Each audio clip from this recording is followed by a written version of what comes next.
Joining me now, NBC News national investigative correspondent Michael Isikoff. Thanks for joining me tonight, Michael.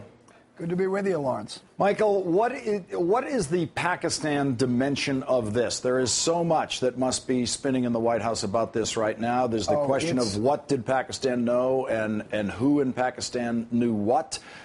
Did Pakistan want to know if the United States was going to do something like this? Right.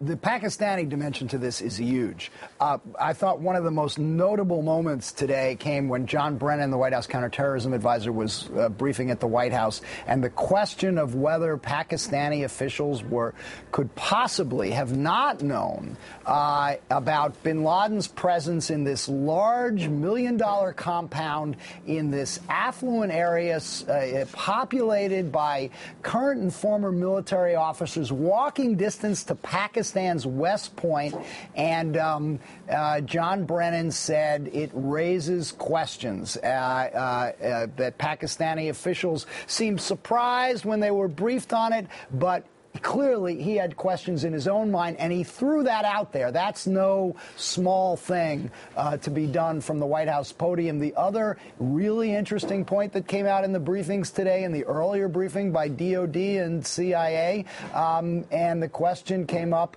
were Pakistani officials informed ahead of time about this operation? And the answer was no. Think about that for a moment. A military assault operation with helicopters, special forces going into a foreign country, guns a-blazing, and you don't tell anybody in that foreign country's government. This is supposed to be a U.S. ally. I think that tells a lot about the state of the U.S.-Pakistani relationship right now.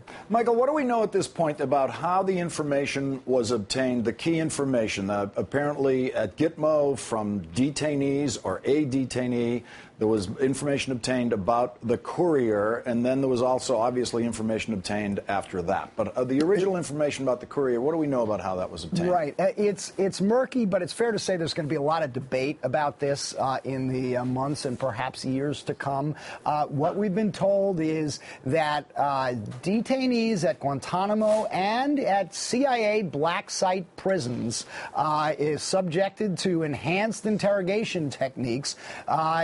First identified that there were couriers close to bin Laden, and a particular courier that really caught the interest of U.S. intelligence officials. Now, last night, and so that is being cited today by some, such as Liz Cheney, the vice president's ever-loyal daughter, as evidence that these enhanced interrogation techniques worked and helped produce the kind of intelligence that we hoped we'd get.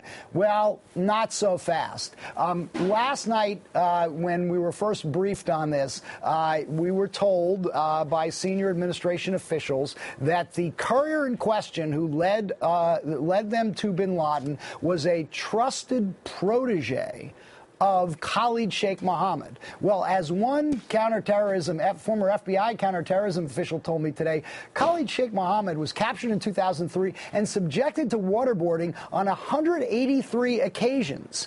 And yet, while he might have identified the nom de guerre or the nickname of the courier, he couldn't tell the CIA who it was. That raises real questions, I think, about whether we were really getting the valuable kind of intelligence that the CIA thought it was getting from Khalid Sheikh Mohammed. Michael Isikoff of NBC News, thanks very much for joining me tonight, Michael. Thank you.